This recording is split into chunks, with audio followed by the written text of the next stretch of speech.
Hi, everyone. I thought I'd jump on here and try to get us ready for the new focus. We're getting ready this week to move into a focus on modernist writing, and we're going to find some things very similar to the literature that we just read, but there's a whole lot that is different too.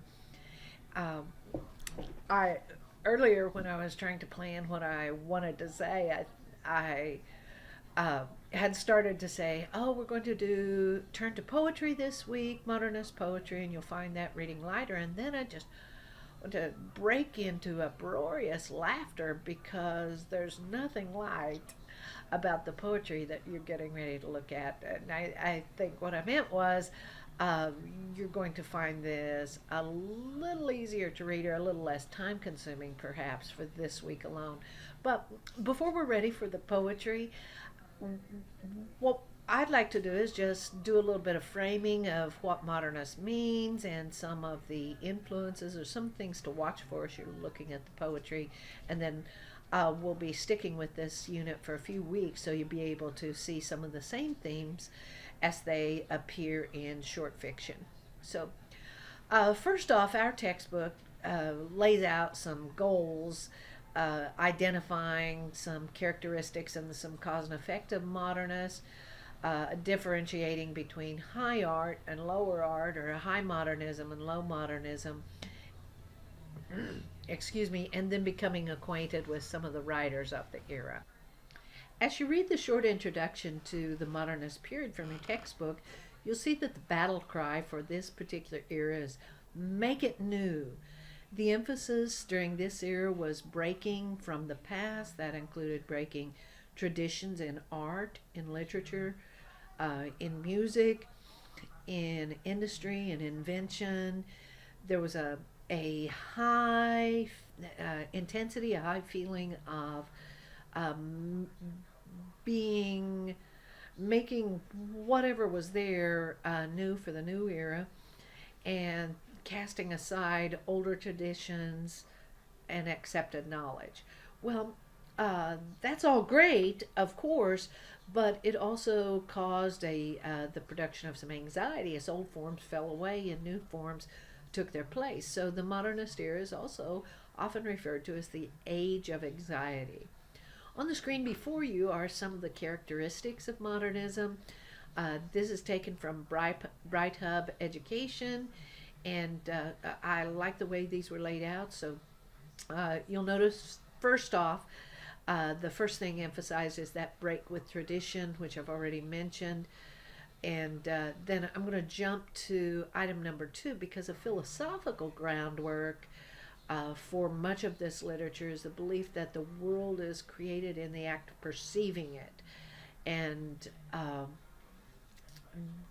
I don't I don't like the frame the world is what we say it is so much as I like thinking about Plato and Aristotle's kind of debate about how do we know what reality is, and the where the modernists came down was to say whatever happens inside our brains is the reality we inhabit, and therefore that's real. Of course, item three on your list is also the idea that there's no such thing as an absolute truth, that things are relative, and we'll be coming back to that in much of the literature too. As a part of this break from the past, for many modernists, now not all, but there was also an emphasis on breaking with history, breaking with institutions, and there I had mentioned before that breaking with institutions, particularly religious institutions, produced a sense of alienation, angst, despair, and hopelessness. That if old forms fell away, and there was nothing to replace those old forms with, nothing new yet, uh, people felt lost and abandoned and disoriented. Well, Also, for the modernists, there's this championship of the individual and celebration of inner strength, and especially in the face of all the adversity. You saw that last week in Riders of the Purple Sage, of course, but we'll see that again and again.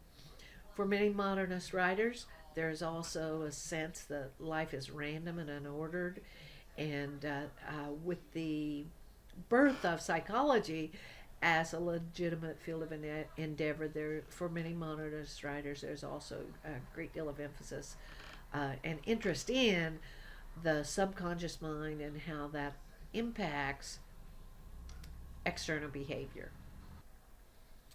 Okay, well, just a little bit more, and I'll stop talking. But I wanted to draw attention to some of the big events that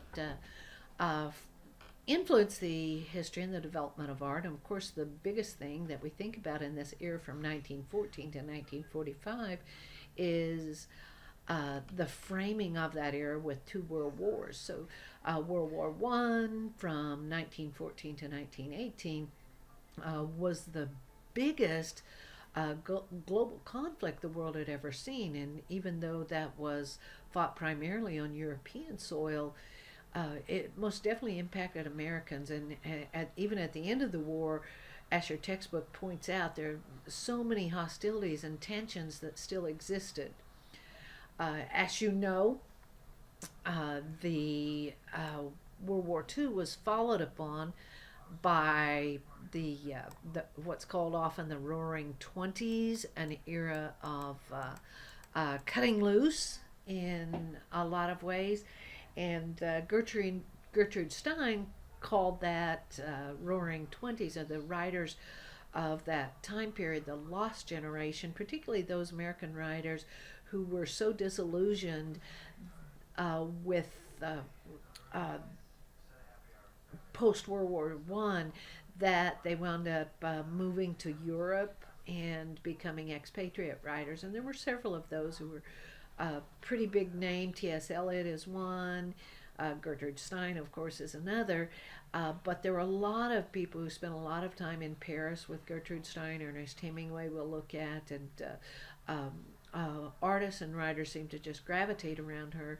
Uh, Sort of, I mean, this seems odd, but sort of as a Mother Earth figure, someone or something to believe in an era where they felt so lost.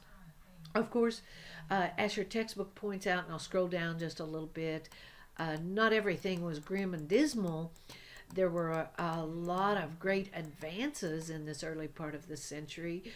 Many inventions, explosions in art, the Jazz Age. Let us experience a lot of literature. Harlem Renaissance during that time period gave voice for African American writers. And of course, we have in 1920s or the leading up to 1920s, the women's suffragist movement and the granting of women the right to vote. So a lot of good things that came. Okay, well, then, turning to the literature itself, I just wanted to mention that there are four poets I'm asking you to look at this week. Robert Frost is the first. The two selections in our anthology are Mending Wall and Home Burial. Robert Frost was very prolific writer whose lifespan up until the early 60s, and those two poems that are on our list are famous ones, sort of emblematic of Frost's style, though he does have a little bit of range, and ones that I thought maybe you may have read before. And so there's that. William Carlos Williams is very different from Frost.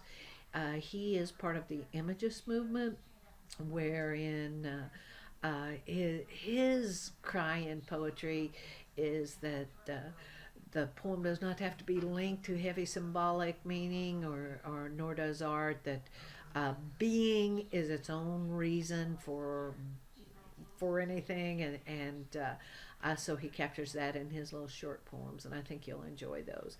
Marion Moore is a much lighter poet than Robert Frost, but equally popular, I think, among some readers, and so the poem Poetry takes a different tone. And then we'll wrap up the week with a very heavy and Beautiful, beautiful artistic accomplishment, but a very depressing poem. The T.S. Eliot's "The Love Song of J. Alfred Prufrock." Well, that's it for this little video. I hope you enjoy the poetry, and I'll talk to you again before the end of the week.